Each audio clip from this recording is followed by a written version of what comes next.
شوف الراجل المحترم لا اصل ده مش موضوعنا. امال موضوعنا ايه يا بابا؟ لا موضوعنا نجيب البرادعي. السلام عليكم. انهيار وبكاء الرئيس السابق للزمالك المصري مرتضى منصور بعد هزيمة الزمالك المصري أمام نهضة بركان، ويصفع صحفي جزائري بسبب تطاوله على المغرب. لن تصدق ماذا حدث.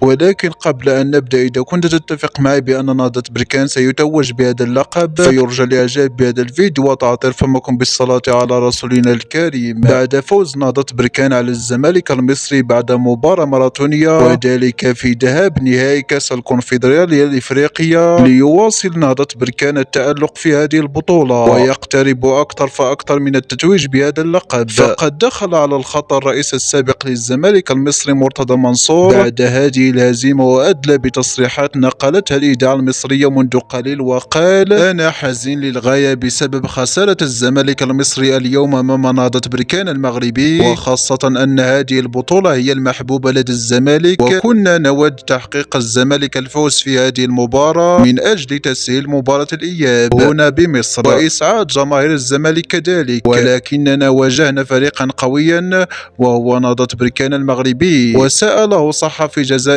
وقال له: بصفتك أحد أعضاء نادي الزمالك فأنت تتحمل مسؤولية هزيمة الزمالك أمام فريق المطبعين. فقطعه الرئيس مرتضى منصور وقال له: لا تقل على المغاربة مطبعين، فنهضة بركان يستحق الفوز بهذه المباراة، ويجب عليك أن تتحدث في كرة القدم ولا تتحدث عن أمور خارج النطاق الرياضي. فالمغرب بلد شقيق وعزيز على قلوب المصريين. وفي النهاية عزيزي المشاهد، لا تنسى الإعجاب بهذا الفيديو والاشتراك في القناة ليصلكم جديدنا.